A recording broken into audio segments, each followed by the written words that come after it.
You might remember us, the ones in the red shirts. We can't afford guns being the leading cause of death for children and teens in this country. Whether you're Republicans or Democrats, you can't look away. We're not going to shut up until we get the change we deserve. Thoughts and prayers are no longer enough. We need to take action now. You didn't get this far by saying you can't. You didn't get this far by just being mediocre. You moms demand action, and that's what we demand. Welcome to Movement Builders, a show about the people ending gun violence in America. All of us. I'm Kaylin Ford. And I'm Nikita McDaniel. Y'all, it can be hard to remember in this tough political climate that we are winning. But guess what? We are. Even with the logjam in Congress and the chaos coming out of this White House, we are making progress that saves lives in the states. And that's always been our playbook. Because if they close the door, we go in through the window. And if they don't offer us a seat at the table, we bring our own chairs and we make our own table. Yes, Nikita, and part of our strategy is finding innovative ways to address this crisis. We've advocated for the creation of state-level offices of gun violence prevention that can fund solutions from the ground up. We think about ways we can change the culture around gun safety, and we dig deep when it comes to the tech that is fueling gun violence and how we can regulate it. That's right, Kaylin. And one of our current fights has to do with tiny pieces of plastic and easily convertible pistols that allow anyone to make a fully functioning machine gun at home. You heard that right. Guns capable of firing 1,200 rounds per minute are turning up in our communities, and we're passing laws to get them out. Yes, and momentum is on our side because thanks to the work of Moms Demand Action and Students Demand Action volunteers, 4 states have now successfully passed laws that require gun manufacturers to update their pistol designs to prevent them from being easily converted into DIY machine guns. Following California's first-in-the-nation victory last legislative session, Maryland, New York, and Connecticut all passed DIY machine gun bans this session. So to hear more about our work to stop do-it-yourself machine guns nationwide, we're joined by Nick Suplina, the Executive Director of the Firearms Accountability Initiative and Everytown's former Senior Vice President of Law and Policy, and Landon Block, a California Students Demand Action leader who helped advocate for California's DIY machine gun ban. Welcome, Nick and Landon, to the show. Welcome, y'all. We are so excited to have y'all here today. Landon and Nick, before we get into the show, can I ask you a question that we normally ask everyone? What brought you to this movement? And we'll start with Landon. Sweet. Thank you both for having me. I'm so happy to be here. I am a senior at Cal Poly in San Luis Obispo. And like many of my peers, I grew up with the knowledge that school shootings and gun violence was a thing. I don't think I was really aware of what it meant for a long time. I remember Sandy Hook happening when I was really young, but I didn't understand it.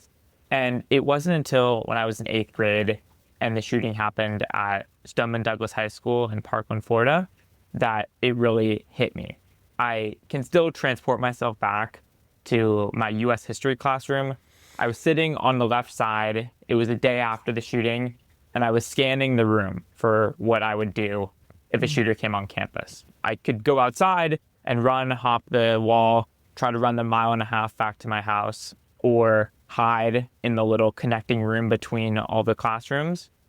And then I snapped out of it and realized that that isn't something any 8th grader should be worried about, especially when I should be focusing on learning about the Civil War. That's right. So this really hit me, and I wasn't sure what I could do with this discomfort. And it wasn't until near the end of the year when I found Students Demand Action. And in January of 2019, which feels like a really, really long time ago now, I joined the text team, helping reach out to students just like me who were searching for ways to get involved and weren't really quite sure how. And then I've gotten to experience so many amazing things with Students Demand Action every time since. Like I said, I worked on the text team. I worked on the national training team to help bring up the next generation of student trainers. I've gotten to travel all across the country to Denver and Washington, D.C. and Minneapolis, where I first met Nikita. and do all of these amazing Yes. trainings and opportunities. And I'm so happy to have been here since. And we are very fortunate to have you, Landon. It's amazing that you've been here for 7 years already. That is incredible. Thank you for Right? all of that incredible work. Thank you. He's a veteran here. What about you, Nick? Landon's answer just made me think of other parts of the reason why I'm here. But I guess, in addition to the kind of personal experiences growing up in New York in the 80s and 90s with guns and gun violence, and I was a college student when Columbine happened, right? And I remember exactly where I was and exactly how I felt. And I remember feeling to myself, this is something so solvable. How come we can't do it? And I've often approached this work now, but have thought about it then as a fundamental failure in our democracy, right? Non-responsive government, purpose is to keep us safe. Failing to do so, why? Well, it's industry capture, it's special interests, it's not having the political will to do what you need to do to keep us all safe. And that's always been a motivating factor in the background for me more generally in my career, but especially with respect to this work. I remember I was serving in the New York Attorney General's office, and we were getting a briefing from the Attorney General's security team about what would happen should there be a mass shooter, should there be somebody coming in who comes into the office to shoot. It's very sobering kind of conversation. Yeah. To my right, a person on our staff was a survivor of the Aurora movie shooting. And on my phone was a text alert about another mass shooting happening at that time. And I'm looking at this triangle of shootings around me and saying, this is no way to live. Right. And at the time in that office, I was working on gun policy and investigative work. And honestly, I saw the work of Everytown and Moms Demand Action. This was pre-students formally. And I was like, I want to be with these folks. These are the folks doing the work. And so I actually joined Everytown in 2018 and have been doing this full-time since. Yes, I remember when you started. We had an adventure together with a training. They were like, Nick and Nikita, you're up next. We're like, we got it. And we did it, didn't we, Nick? We did it live. We did it live, as they say. We did it live. That's one of the most amazing things about this movement is that people are willing to do whatever it takes to end gun violence. And I definitely thank you and Landon for sharing your stories with us. Nick, I'm very excited. I got goosebumps right now because you are practically an expert at these do-it-yourself machine guns. And I feel like I am learning every day and just wowed by the things that I learned. Can you explain what they are and what it takes to build one? Yeah, I mean, the short answer is it's not much. Now, to be clear, when we're talking about these DIY machine guns and the legislation around them, we're really talking about specific handguns that are particularly susceptible to be turned from, we call a semi-automatic firearm, right? One bullet ejected per pull of the trigger versus a fully automatic, one pull of the trigger and you get that brrr, that spray, right? Machine guns. Machine guns are illegal in this country. They've been banned for civilian use for some time. But here you have a certain subset of firearms, most notably Glock handguns, that can be turned into a fully automatic machine gun with dropping what's literally like a Lego-sized piece into the back of the firearm. We're talking a screwdriver, 20 minutes maybe, no gunsmithing expertise. I still struggle putting together the IKEA furniture. Well, Same. I'd have no problem dropping a switch into the back of a Glock. And so these are really, really dangerous in part because they are so easy to transform. It's shocking. And I think most people have no idea that someone with literally a screwdriver, one of these switches that you said, again, is like the size of a Lego piece, and 20 minutes with no experience can turn a certain kind of pistol into a fully functioning machine gun. It's shocking. And to your point, machine guns have been illegal in this country for over 100 years, right? Or nearly 100 years. Where do we see these kinds of modified weapons end up?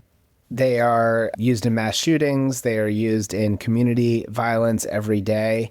They up the ante of violence and injury, right? Because you're not talking Yes. about a few shots being fired. You're talking about, with the right magazine capacity, 20 shots in a second. It's I mean, so just think powerful. about that. Or I recall some law enforcement folks in Chicago telling me that they're showing up to a crime scene, to a scene of a shooting, and there's just shell casings everywhere, and they're recovering more and more of these shell casings at crime scenes, in part because of these switches, because what would have been one pull of the trigger, leading to one bullet firing, is now 20. And by the way, very hard to control, right? So you're spraying bullets.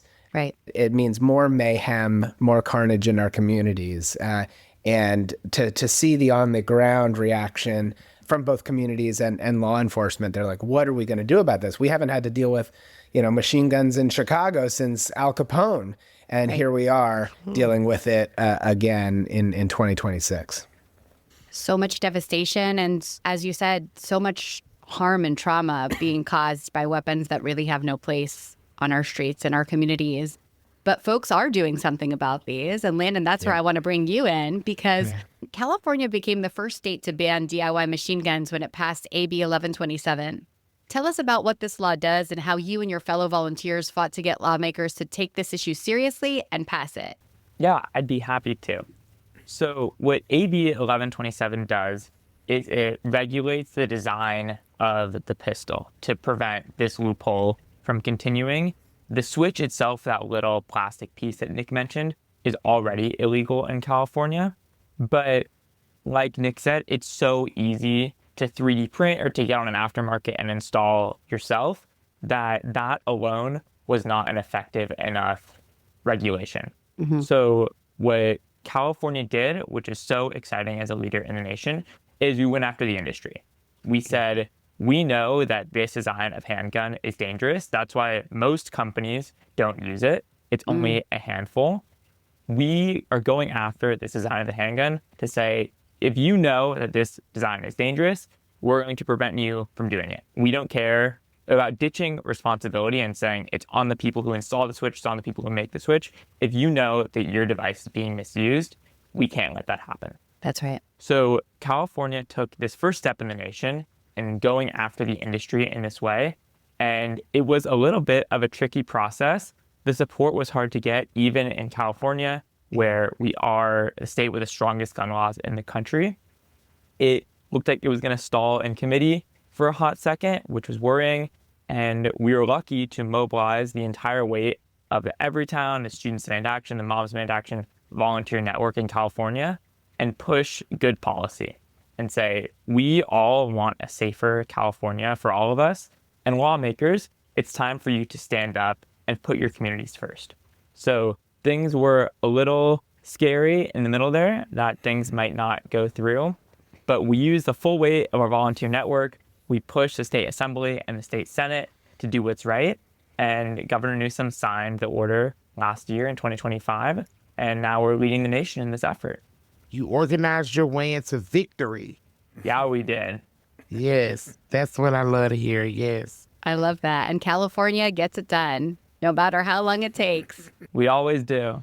Yes. And you become the blueprint for how other states can take action too. Absolutely. All eyes on California. Thank you for being that blueprint for us. I want to talk a little bit for a second, Nick. I mean, we know that while Glock doesn't manufacture these switches, the company has known for decades that its designs are vulnerable to being converted in this way, literally since the 1980s. So what role do you see that Glock should play in addressing this issue? They should fix it.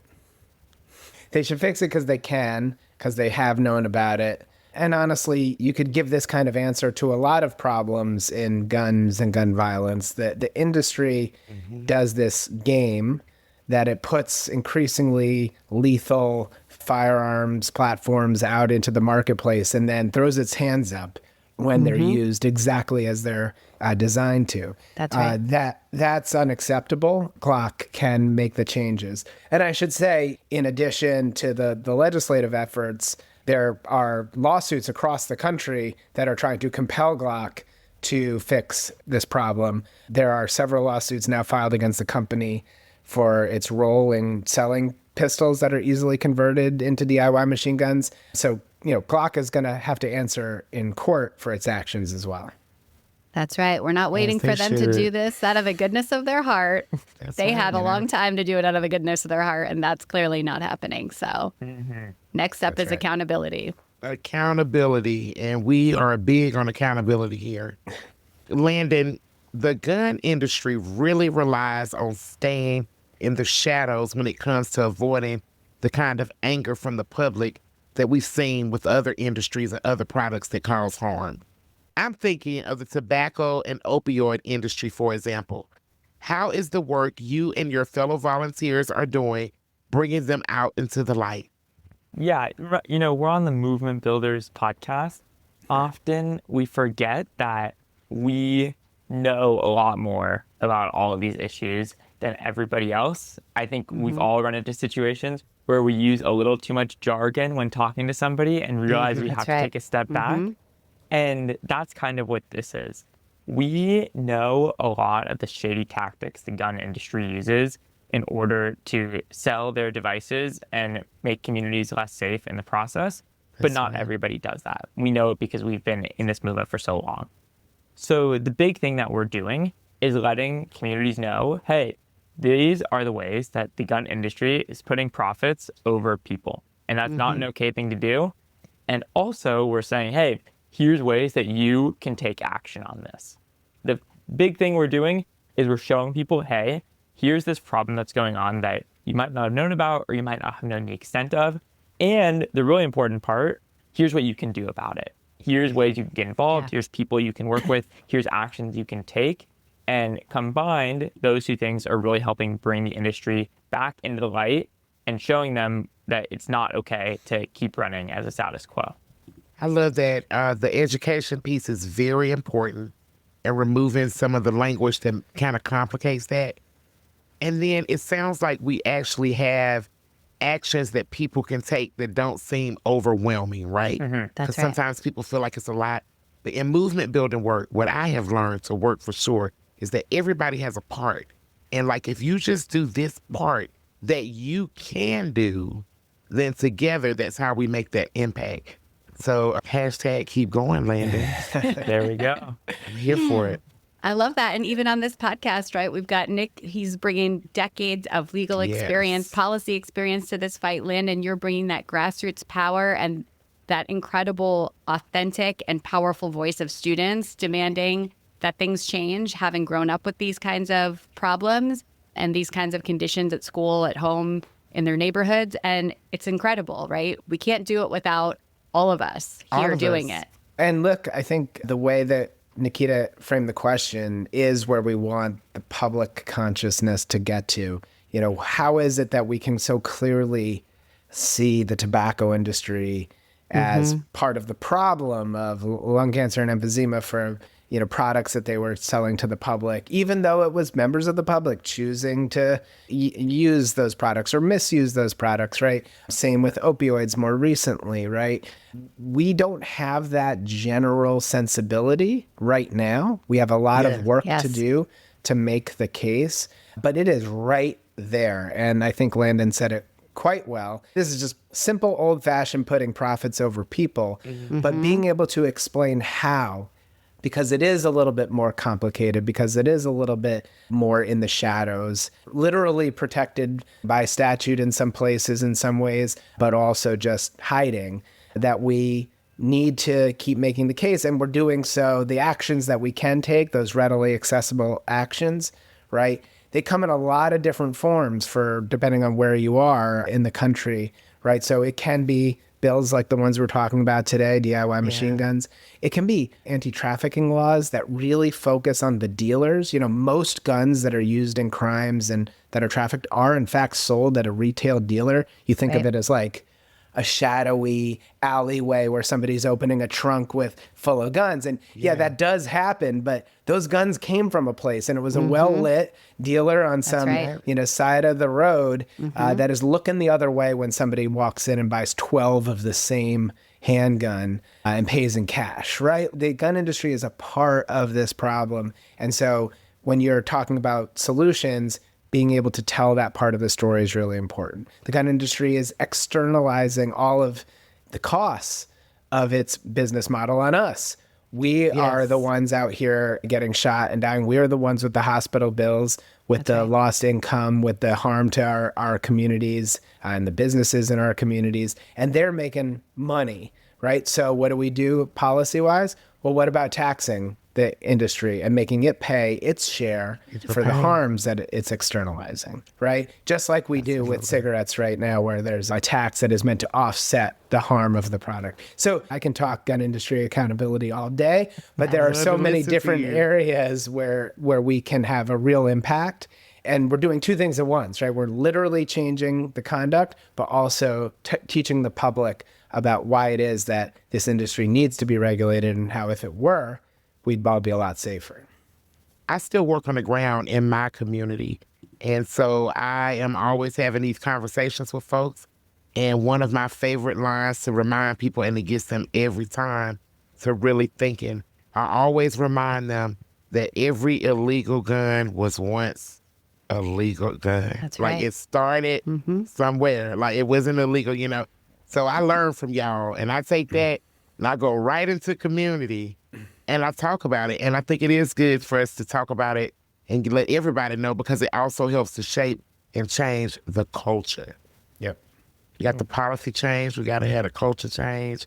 We're all doing our thing.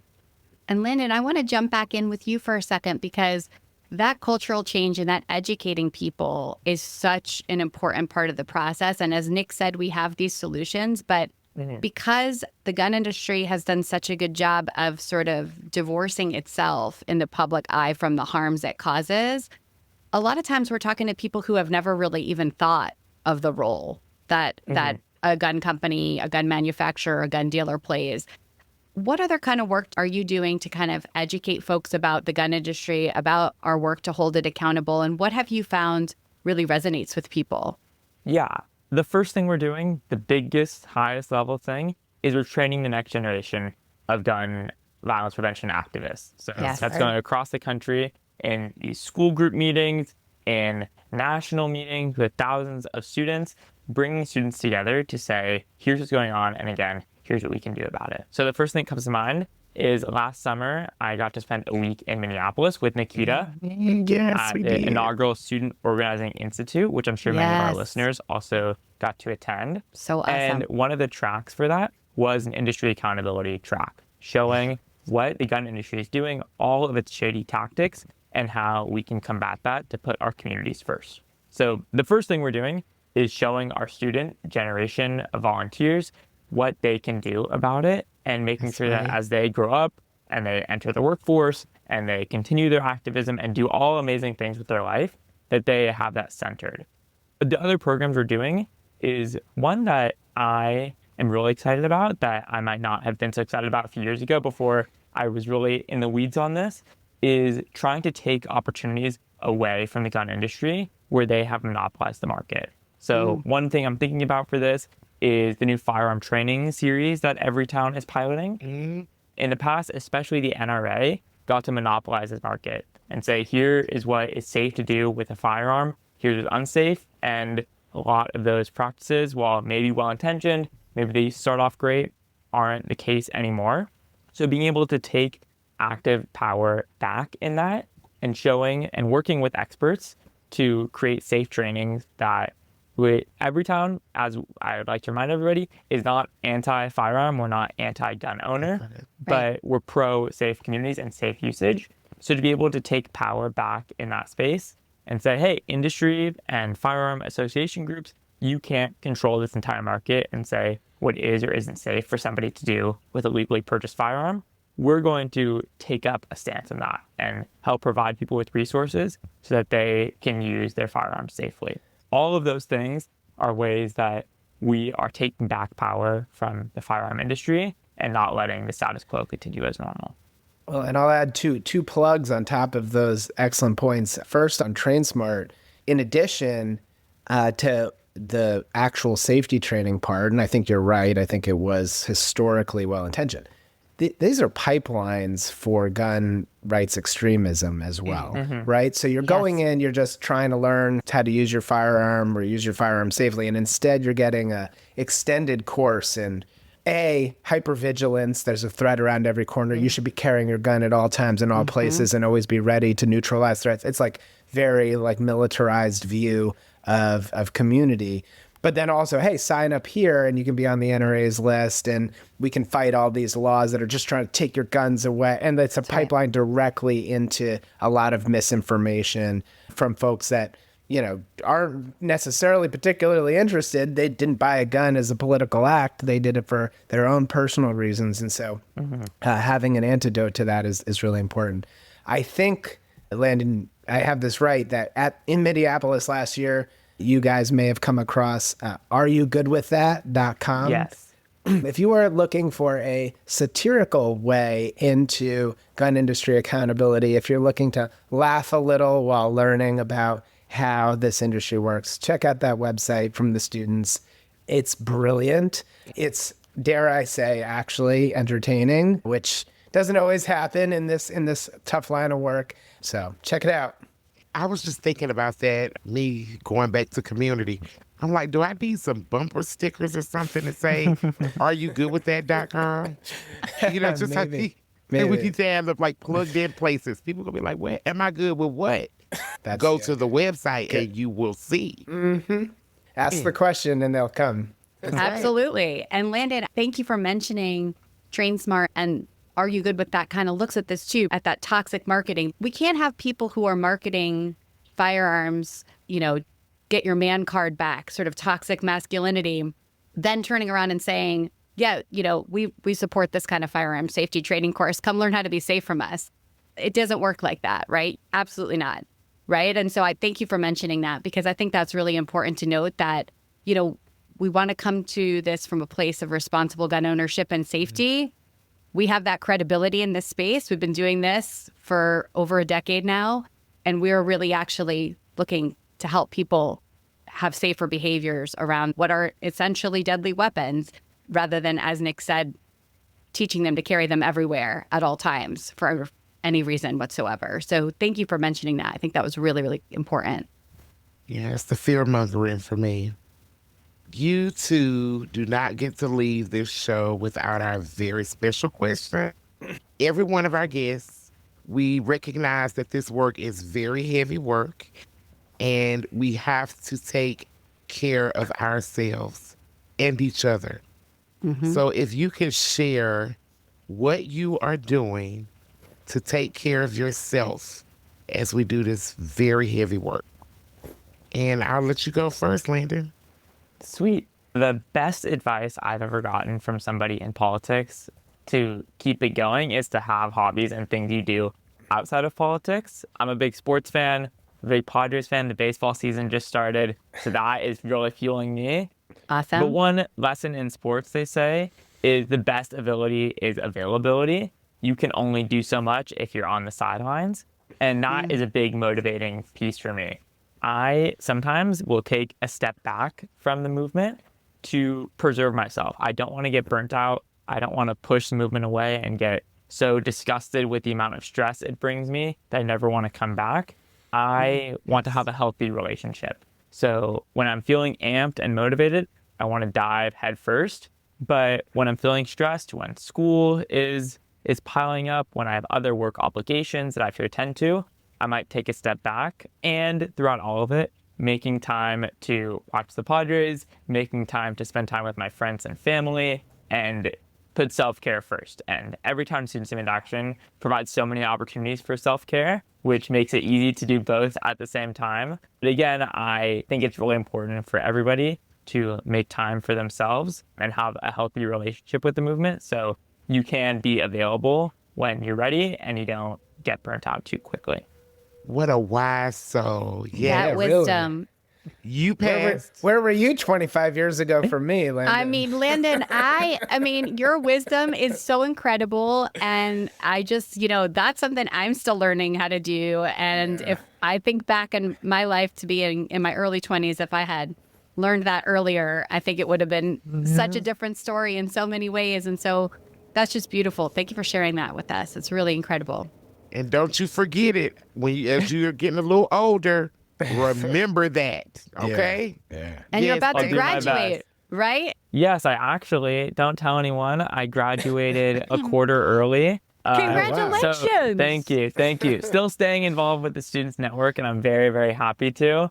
But yeah, I'm technically on the other side now. Still Wow, going to congrats. campus and doing work. Still living in my college town, but technically not taking any classes. Wow. Take some time for you. Take some time for you. You do know Enjoy this is that. being recorded, right, Landon? Well, we can cut this part out. I love it. Leave it in. Let it run. What about you, Nick? Oh man, I've got a lot to learn about self-care. You know, I'm a Mets fan, so there's not a lot of relief from watching baseball. This has just more reasons to be stressed. At this time of year, it's always fine, and then later, that's when it gets stressful. No, got to take time for yourself. Gotta have a mindfulness practice. I have it in a couple of ways. Try as much as I can to engage in, a real meditation practice. But I have a physical meditation practice, which is very middle-aged man of me, which is I play tennis. I play in a tennis league. Awesome. And it is my 2 hours a week. It's 9 to 11 on Wednesday nights. So PM. It's Oh, rough. wow. PM. Oh, yeah. wow. Whoa. Okay. So you're getting me Thursday morning, a little worse for wear, but it is 2 hours where I am completely focused on the thing in front of me, breath work, 1 point at a time. And it's great, obviously, physical outlet, but I find the mental parts of the game great. And then if it doesn't go great, I come home, I throw on, I got a pretty decent growing jazz vinyl collection. All right. I love it. 50s, Yeah. 60s bop, hard bop only. I'm not trying to, be too expensive. So when I need an extra place to tune out, I go analog and throw on a record, which is a meditation of its own. It is. Music is therapy. For sure. Okay, so you both passed, and I don't have to come and usher y'all in, do any Reiki with y'all. We definitely have to take care of ourselves and each other. So even just reminding each other to take care of yourself or take a break. Y'all may not have heard me say this, or if you have, I will tell you now. I will tell people that do not let anxiety consume you. It will make you sick in your body. So if you got a plan, follow that plan. And that plan will help you to relieve anxiety, because you don't want to get stuck in that, and that makes us sick. I care about and love all of y'all, so I'm here for it. Y'all pass the test. And, Nikita, that's so true about anxiety, but also we're living in such anxious times, right? And it's very, very hard. Sometimes, even with the best self-care plan and the best intentions, that anxiety and sometimes that hopelessness can creep in, right? It Things are can, really yeah. chaotic. Let's talk about it. It can be really hard, right? To kind of put one foot in front of the other and remind yourself to keep going. And we know that this fight in particular is a long one and a hard one. So, Landon and Nick, what keeps both of you going when things feel hopeless or frustrating or challenging? Landon, why don't you go first? Yeah, like Nick said about the Mets, the Padres historically have not been all that great, so a little perseverance is baked into my blood. But I also want to remember all of the Giants who came before me and how much progress we've made. Like Nikita said at the beginning, we are winning in a lot of ways, even when things seem tough. And I want to make sure that I am putting my best foot forward so that I can honor the people who came before me. And in the same way, I really want to help create a positive environment and help build skills for the people coming after me. This movement is not going anywhere anytime soon. We have a lot of work still to be doing. So what motivates me is seeing the people around me, seeing 3 amazing leaders on the call with me, seeing rooms full of excited students at these conferences and events, and remembering that together we have a lot of power, we have a lot of energy, and we can get a lot done. So sometimes that might feel hard for me to really push through when I'm feeling stressed or when I'm feeling burnt out. But again, it's okay to take those breaks when you need it. And there's so many people around us ready and excited to help us out. So when I see that, when I see people surrounding me, people who are just as excited as I am, it's really hard not to get excited. Well, I have a new answer to my what fills me with hope question, and the answer is Landon, I think. That's all I need. That's all I need. And that really is the truth. Like, it's Landon and it's people like him and it's the folks that are so committed to this movement. Like, we're picking each other up constantly. I mean, you know, there's another version of the question and the answer, which is like, well, what other possibility is there other than hope? We don't get a choice in the matter. We have to choose hope, because despair is the true enemy here, right? Despair is how the real evil creeps in. And it can be talking about gun violence, but we could be talking about a lot of other things in the world. And once you let despair take hold, then that is the formidable foe. And you lose sight of all of the signs of progress, of all of the ways that can make a difference and do. And of course, I have the great luxury of seeing from a bird's eye view the extraordinary work happening all over the country, happening at every level of government, seeing the volunteers come up and force in far-flung state capitals to make sure that they're being heard. And, you know, what more do you need as a shot in the arm than that kind of commitment? So that definitely sustains me throughout all of this. That's real right there. Yes. Thank you both so much for sharing with us, Nick and Landon. Is there anything else that you wanted to share with our amazing volunteer leaders, team members, and community partners before you go? I mean, I could just go on for another 45 minutes shouting out all of the amazing Everytown staff members and volunteers that I've worked with. Trust me, I could really go on forever. I'm sure I'll be texting all of them when this comes out. I just want to have a moment of appreciation for all of the amazing people that funnel their heart and soul into this movement. A lot of people get thanks. Too many people don't get thanks and recognized as often as they should. I just really want to appreciate all of the amazing work that goes into this, the amazing opportunities that people set up for the people behind them. There are so many incredible people that I've met through this work, and I could not be more grateful. Agree. Yeah, We're grateful to you, Landon. Thank you for being here. We are. Thank you for being here 7 years and counting. Nick, any message for our volunteers before you go?